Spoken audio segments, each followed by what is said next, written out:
Ne conduis pas. Ta femme a coupé les freins. Le cri désespéré d'une fillette de 9 ans retentit dans le parking privé du manoir de Khalil Al-Hassan, un homme d'affaires arabe de 42 ans, l'un des plus riches de New York. L'enfant noir, pieds nus et vêtu de haillons, avait réussi à passer les gardes de sécurité et courait vers la Lamborghini bleu marine dont Khalil venait de démarrer le moteur. Thomas, l'agent de sécurité, s'avança immédiatement pour intercepter l'intruse. « Sors d'ici tout de suite, petite morveuse !» cria-t-il en attrapant le bras squelettique de la fillette. Mais elle se débattait avec une force désespérée qui contrastait avec sa petite taille. « Monsieur, s'il vous plaît !» a-t-elle crié à nouveau en regardant Khalil droit dans les yeux à travers la vitre. « Votre femme a coupé les freins. Vous allez mourir. » Khalil a coupé le moteur, sentant un frisson glacial lui parcourir l'échine. Ces mots n'étaient ni une plaisanterie, ni une simple supplication. Il y avait dans la voix de l'enfant une urgence viscérale, une terreur authentique qui l'a fait hésiter. « Lâchez-la, dit-il au gardien de sécurité. Je sors de la voiture. » La fillette tremblait, non pas à cause du froid, mais par peur et épuisement. Ses grands yeux expressifs le fixaient avec une intensité troublante. « Comment connaissez-vous mon nom? Comment savez-vous qui est ma femme? » demanda Khalil en s'approchant prudemment. « Je l'ai vue hier soir, » répondit l'enfant entre deux sanglots. Elle était dans le garage avec des outils. Elle a coupé des fils sous la voiture. Je l'ai entendu parler au téléphone et dire que vous ne rentriez plus à la maison. Khalil sentit le sang se retirer de son corps. Sa femme, Victoria, 35 ans, se comportait de manière étrange depuis quelques semaines. Elle avait annulé leur voyage d'anniversaire, prétextant des problèmes de santé. Elle passait des nuits entières éveillée, chuchotant au téléphone. Et à cet instant précis, elle se trouvait à la maison, prétendument trop malade pour sortir du lit. « Tu mens », dit-il, mais sa voix semblait moins convaincante qu'il l'aurait voulu. « Je ne mens pas à ce sujet », explosa la fillette, les larmes coulant sur son visage sale. « Mes parents sont morts comme ça. Quelqu'un a coupé les freins de leur voiture il y a 2 ans. J'étais sur la banquette arrière. Je sais ce que ça fait. » Le silence qui suivit était assourdissant. Thomas observait la scène avec malaise, voulant clairement mettre l'enfant dehors, mais intimidé par la réaction de son patron. « Comment t'appelles-tu » demanda Cal d'une voix plus douce. « Amamira » répondit-elle en s'essuyant le nez sur sa manche déchirée. « Amamira Johnson, je dors parfois derrière le mur de votre maison. C'est comme ça que je l'ai vue. » Khalil la regarda vraiment pour la première fois. Il la regarda. Des cheveux bouclés emmêlés, des vêtements trop grands pour son corps maigre, des pieds nus couverts d'échymoses. Mais ce sont ses yeux qui le troublèrent. Des yeux qui avaient en vue des choses qu'une enfant de 9 ans ne devrait jamais voir. « Thomas, va vérifier la voiture. »« Tout de suite, » ordonna-t-il. « Monsieur, c'est ridicule. Ce n'est qu'une enfant des rues qui essaie de... » Khalil cria, faisant sursauter Thomas et Amira. Alors que le gardien de sécurité se dirigeait à contre-cœur vers la Lamborghini, Khalil s'accroupit devant Amira. « Si tu mens, j'appelle la police. Si tu dis la vérité, » il fit une pause. « Je te dois la vie. » Thomas cria depuis le garage. « Monsieur Al-Hassan, quelque chose ne va pas ici. Les câbles de frein ont été coupés. Le monde semblait s'être arrêté. » Khalil sentit ses jambes fléchir.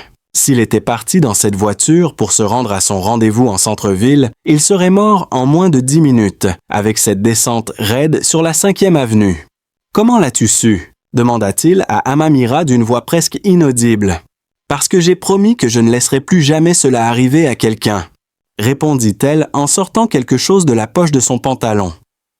Un petit ours en peluche sale auquel il manquait un œil. Mes parents m'ont toujours dit que nous devions protéger les gens, même quand personne ne nous protège. À cet instant, Khalil comprit que sa vie avait été sauvée par une enfant que la société avait rendue invisible et que la femme qui dormait dans son lit avait méticuleusement planifié son meurtre. Si vous êtes aussi choqué que Khalil, abonnez-vous à la chaîne, car cette histoire de trahison et de courage ne fait que commencer. Ce qui va suivre changera tout ce que vous pensez de la confiance et de la famille. 2 heures plus tard, Khalil était assis dans un café tranquille de Brooklyn, observant Amira dévorer un sandwich comme si elle n'avait pas mangé depuis des jours. Il avait appelé son avocat personnel, le docteur Benjamin Carter, qui devait bientôt arriver. Mais d'abord, il devait comprendre comment une enfant de 9 ans avait découvert quelque chose qu'il n'avait pas remarqué, lui, un homme d'affaires chevronné. « Amira, raconte-moi exactement ce que tu as vu hier soir, » dit-il doucement. La fillette cessa de mâcher et regarda nerveusement autour d'elle. « Je dors derrière le mur de votre maison, parce que c'est sûr, personne ne m'embête là-bas. Hier, je me suis réveillée à cause d'un bruit dans le garage. » « Quel genre de bruit? » « Un bruit de métal, comme quand mon père réparait les voitures. » Ses yeux se remplirent rapidement de larmes. « J'ai vu une femme blonde travailler sous ta voiture avec une boîte à outils.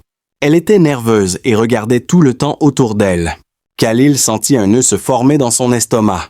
Victoria avait dit qu'elle avait passé toute la nuit avec un mal de tête. « Es-tu sûr que c'était ma femme? » C'est ce qu'elle a dit au téléphone.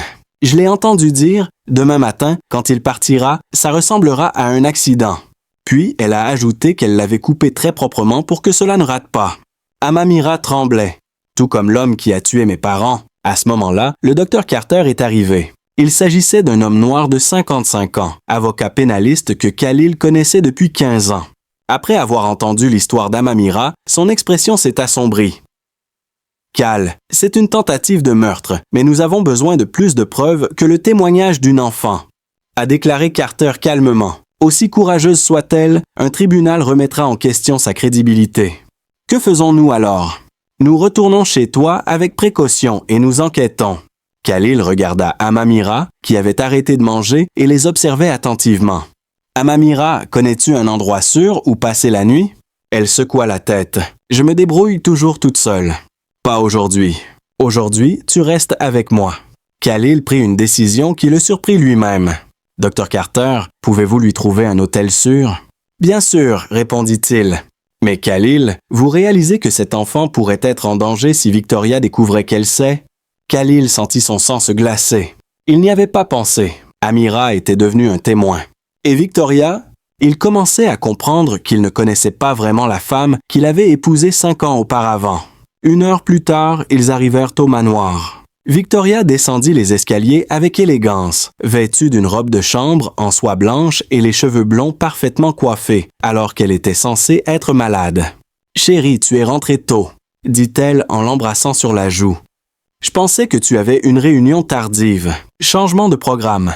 Victoria, voici le docteur Carter, mon avocat, et voici un miroir. » Victoria regarda l'enfant et Khalil remarqua pour la première fois un éclair de pure panique dans les yeux bleus de sa femme. Ce fut bref, mais cela avait bien existé. Un enfant. Victoria esquissa un sourire forcé. « Pourquoi y a-t-il un enfant sale dans notre maison? »« Elle m'a sauvé la vie aujourd'hui, » répondit Khalil, observant chaque micro-expression sur le visage de Victoria. « Que veux-tu dire? » Sa voix semblait étrangement aiguë. Les freins de la Lamborghini avaient été sabotés. Quelqu'un a coupé les câbles pendant la nuit. Victoria posa sa main sur sa poitrine dans un geste théâtral. Mon Dieu, c'est terrible. Qui pourrait faire une chose pareille? Amira recula d'un pas et se réfugia derrière Khalil. Il sentit ses petites mains trembler alors qu'elle s'agrippait à sa veste. Nous ne le savons pas encore, mentit Khalil. Mais nous le découvrirons. Le docteur Carter coordonnera l'enquête. Bien sûr, je dois m'allonger. Cette nouvelle me donne le vertige, dit Victoria en montant rapidement les escaliers. Dès qu'elle fut partie, le docteur Carter murmura « Elle ment ». Son langage corporel, ses micro-expressions, tout trahit sa culpabilité. Je sais, la question est « Pourquoi ?» Le docteur Carter ouvrit sa mallette et en sortit quelques documents. Pendant que vous étiez au café, j'ai effectué quelques vérifications préliminaires. Khalil, votre femme a souscrit une assurance vie à votre nom d'une valeur de 10 millions de dollars. Souscrite il y a 3 mois. Khalil eut l'impression de recevoir un coup de poing dans l'estomac. 10 millions? Je n'ai pas signé ça. Votre signature est là. Mais Carter approcha le document. Regardez ce filigrane. C'est un faux professionnel. Amamira tira sur la manche de Khalil. Monsieur, la femme à l'étage. Elle descend lentement les escaliers et tient quelque chose dans la main. Ils se retournèrent et virent Victoria, debout au milieu de l'escalier, tenant un objet qui brillait à la lumière du lustre. C'était un couteau de cuisine. « Victoria, qu'est-ce que tu fais ?» demanda Khalil d'une voix maîtrisée mais tendue. « Tu le sais, n'est-ce pas ?» a-t-elle répondu, continuant à descendre lentement. Cette maudite enfant a tout gâché. Le docteur Carter sortit discrètement son téléphone et appela la police. Amira se réfugia encore plus derrière Khalil. « Victoria, pose ce couteau. Nous pouvons en discuter. »« Discuter, dit-elle en riant. Un rire froid et moqueur. 5 ans, Khalil.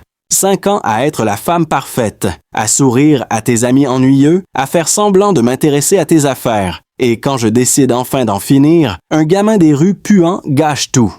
Pourquoi veux-tu me tuer? Demanda Khalil, gardant une voix calme, tandis qu'il calculait la distance qui le séparait de la porte. Parce que 10 millions de dollars valent mieux que de te supporter pour le reste de ma vie, répondit simplement Victoria.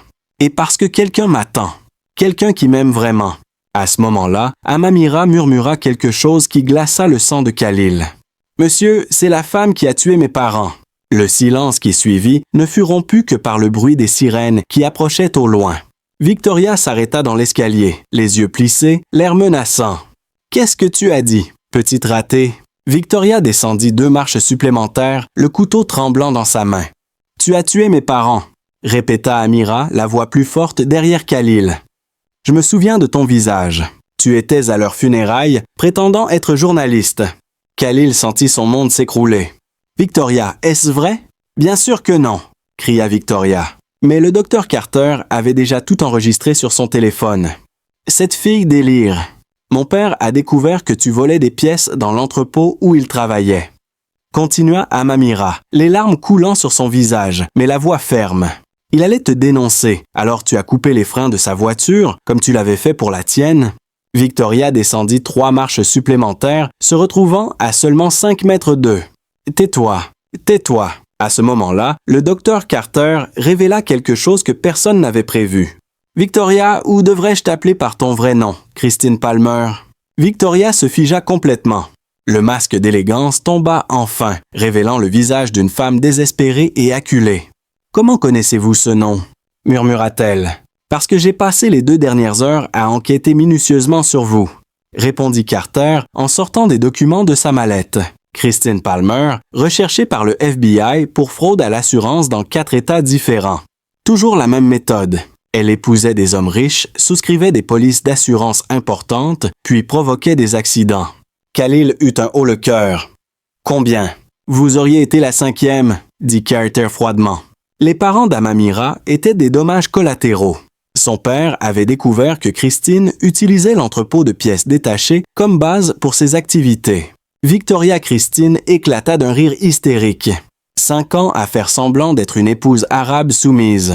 5 ans à supporter vos traditions ridicules, vos amis prétentieux, vos règles idiotes sur la façon dont une femme doit se comporter.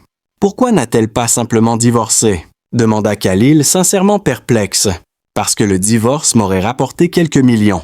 Le veuvage m'aurait tout donné. Elle pointa le couteau vers Amira, qui avait failli ruiner des années de préparation. Les sirènes étaient désormais plus fortes. Victoria réalisa qu'elle était piégée. « Tu crois que je vais aller en prison? Jamais. » Elle se précipita vers Amira dans les escaliers, mais quelque chose d'extraordinaire se produisit. La petite fille ne s'enfuit pas. Au lieu de cela, elle cria quelque chose en arabe que Khalil lui avait appris alors qu'ils attendaient au café. « Kaliakan alamaki, que Dieu soit avec toi. » Ce cri fit réagir Khalil instantanément. Il attrapa un miroir et se jeta sur le côté, renversant Victoria dans sa chute. Le couteau traversa la pièce et se planta dans le mur en bois. Lorsque la police entra dans la pièce, elle trouva Victoria allongée par terre, écrasée par le poids de Khalil, qui proférait des menaces à l'encontre d'Amira. « Je te retrouverai, vermisseau. Où qu'il te cache, je te retrouverai et je terminerai ce que j'ai commencé. » Le détective Rodriguez s'approcha du docteur Carter. « Avons-nous tout enregistré? » « Chaque mot, » confirma Carter en lui montrant le téléphone qui continuait d'enregistrer. Une confession complète de meurtre avec préméditation et de tentative de meurtre. Alors qu'on menottait Victoria et qu'on l'emmenait, elle se tourna une dernière fois vers Khalil. « Tu penses être le héros de cette histoire? Tu ne sais rien. Il y a des gens très puissants derrière tout ça. Des gens qui ne laisseront pas une gamine ruiner des années de préparation. » Ces mots résonnèrent alors que la portière de la voiture de police se refermait. Khalil regarda Amira qui tremblait dans ses bras. « Que voulais-tu dire par des gens puissants? » demanda-t-elle. Le docteur Carter ferma sa mallette avec une expression sombre. Christine Palmer ne travaillait pas seule. Elle faisait partie d'une opération plus vaste, un système d'assurance qui brassait des millions. Et maintenant qu'elle avait été arrêtée, ils vont vouloir faire taire le témoin. Et conclut Khalil en regardant Amira. Pas si elle est sous la protection de quelqu'un qui a suffisamment de ressources pour les affronter. Oh, répondit Carter en regardant Khalil d'un air significatif. À cet instant, Khalil prit une décision qui allait changer leur vie à jamais. Il s'agenouilla devant elle et lui prit les mains. « Amira Johnson, tu m'as sauvé 2 fois aujourd'hui. D'abord en empêchant le sabotage des freins, puis en révélant la véritable nature de Victoria. C'est maintenant à mon tour de te sauver. »« Comment ?» demanda-t-elle encore tremblante. « Aimeriez-vous retrouver une famille? Une famille qui ne laisserait personne te faire de mal? » Les yeux d'Amiri se remplirent de larmes, mais cette fois, ce furent des larmes d'espoir. « Je t'adopterai si tu le voulais. Le docteur Carter veillera à ce que tu sois protégé tout au long du processus. » Amiri se jeta dans les bras de Khalil en sanglotant. « Je promets d'être une bonne fille. Je promets d'étudier et de ne plus jamais voler de la nourriture. Tu es parfaite telle que tu es, » murmura Khalil, sentant les larmes couler sur son propre visage. « Tu es la fille la plus courageuse que je puisse imaginer. » 6 mois plus tard, la salle d'audience du tribunal fédéral de Manhattan était bondée. Christine Palmer, vêtue d'un uniforme de prison orange, était assise à côté de ses avocats, évitant de regarder la table de l'accusation où Khalil, Amamira et le docteur Carter attendirent le verdict final. « As-tu peur d'elle ?» demanda Khalil à voix basse à Amamira, qui portait désormais une élégante robe bleue et avait les cheveux attachés en adorables tresses ornées de nœuds dorés. « Plus maintenant », répondit-elle en serrant fermement la main de son père adoptif. « Tu m'as appris que les méchants n'ont de pouvoir que lorsque les gentils restent silencieux. » L'enquête qui a suivi l'arrestation de Christine a révélé l'existence d'un réseau criminel international opérant depuis plus de 10 ans.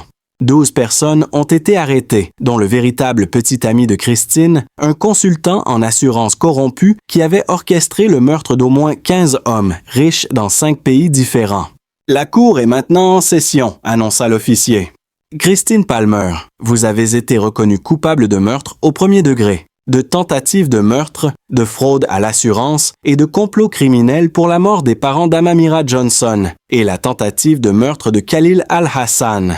Vous êtes condamné à la prison à vie, sans possibilité de libération conditionnelle. » Le gavel du juge résonna dans la salle. Christine regarda enfin Amamira. Mais au lieu de la peur qu'elle s'attendait à y voir, elle y trouva quelque chose de bien plus puissant. La pitié. Elle murmura à Khalil, « Papa, je suis désolé pour elle. Elle ne saura jamais ce que c'est qu'avoir une vraie famille. » Khalil sourit, fier de la sagesse de sa fille de 9 ans. « C'est ce qui te rend spécial, Habibi. Tu as un cœur trop grand pour nourrir la haine. » Après le verdict, ils se rendirent au bureau du docteur Carter pour finaliser les derniers détails de l'adoption. La vie d'Amamira avait complètement changé. Elle fréquentait l'une des meilleures écoles privées de New York, avait sa propre chambre aux couleurs de princesse qu'elle avait choisie et avait découvert un talent surprenant pour les mathématiques. « Docteur Carter, cet argent que nous avons récupéré sur le compte de Christine, » commença Khalil. Les 2 millions qu'elle avait volés aux familles de ses précédentes victimes. Carter sourit. Il a été restitué aux familles survivantes et la partie non réclamée ira au fonds que vous avez créé pour protéger les enfants des rues. La fondation Amira's Hope répondit fièrement la jeune fille. Nous avons déjà aidé 43 enfants à sortir de la rue. Oui, 6 mois plus tôt, Khalil Al-Hassan était un homme d'affaires prospère, mais solitaire, marié à une femme qui complotait pour l'assassiner. Aujourd'hui, il était le père d'une fille extraordinaire qui lui avait appris que la véritable richesse ne se trouvait pas dans ses comptes bancaires, mais dans le courage de faire ce qui est juste. « Papa » dit Amamira alors qu'il marchait sur la 5e avenue en direction de la voiture, un SUV blindé bien plus sûr que la Lamborghini. « Tu crois que mes parents seraient fiers de moi ?» Khalil s'arrêta et s'agenouilla sur le trottoir sans se soucier des regards curieux des passants. « Amamira, tes parents t'ont élevé pour que tu sois courageuse, honnête et gentille. Ils seraient plus fiers de toi que n'importe quel père ne pourrait l'être. Et ils t'aimeraient aussi, dit-elle en le serrant dans ses bras, parce que tu m'aimes comme ils m'aimaient. » Ce soir-là, alors qu'il la mettait au lit dans sa chambre remplie de livres et de jouets, Khalil repensa à la façon dont une matinée qui avait commencé par une tentative d'assassinat était devenue le jour le plus important de sa vie. « Papa, je peux te confier un secret ?» demanda Amira en se blottissant sous les couvertures. « Bien sûr, Habibi, je ne dormais pas derrière ton mur par hasard. Je surveillais ta maison depuis 1 semaine, car tu laisses toujours de la nourriture pour les chats errants. Je me suis dit que si tu étais gentil avec les animaux, tu serais peut-être gentil avec les enfants aussi. » Khalil sentit ses yeux se remplir de larmes. Khalil sentit ses yeux se remplir de larmes. « Alors, tu m'as sauvé parce que je nourrissais les chats? » « Non, Amira sourit d'un air endormi. « Je t'ai sauvé parce que les gens bien méritent d'être protégés, tout comme tu me protèges maintenant. » 1 an et demi plus tard, Khalil se trouvait sur scène lors d'une conférence internationale sur les droits des enfants, un miroir à ses côtés. Il avait maintenant 10 ans et parlait couramment l'anglais, l'arabe et l'espagnol. « Mon père m'a appris que peu importait d'où l'on venait ou combien d'argent l'on avait, déclara-t-il dans le micro d'une voix claire et assurée. Ce qui compte, c'est d'avoir le courage d'aider quelqu'un quand personne ne regarde. Parfois, sauver une vie est aussi simple que de crier « Ne conduis pas !» Le public a éclaté en applaudissements. Khalil regarda sa fille, cette fille courageuse qui lui avait sauvé la vie, puis lui avait permis de sauver la sienne. Il savait qu'il avait trouvé sa véritable raison d'être. La fondation Amira's Hope était désormais présente dans 12 villes et avait sorti plus de 500 enfants de la rue. Amira tenait à rencontrer chacun d'entre eux personnellement. Christine Palmer purgeait sa peine dans une prison fédérale. Ses seuls visiteurs étaient des enquêteurs qui souhaitaient obtenir des informations sur d'autres affaires. Parfois, ce sont les personnes les plus improbables qui nous enseignent les plus grandes leçons. Une enfant sans abri a appris à une millionnaire que la véritable richesse, c'est d'avoir quelqu'un qui se soucie suffisamment de vous pour crier lorsque vous êtes en danger. Elle a également appris que la famille ne se résume pas seulement aux liens du sang. Il s'agit de choisir d'aimer et de protéger quelqu'un, même lorsque le monde entier lui tourne le dos. Si cette histoire vous a touché et vous a fait réfléchir au nombre d'Amira qui passent inaperçus dans votre vie chaque jour, abonnez-vous à la chaîne pour découvrir d'autres histoires qui prouvent que les héros sont de toute taille et qu'il suffit parfois d'une seule voix courageuse pour changer 2 destins à jamais.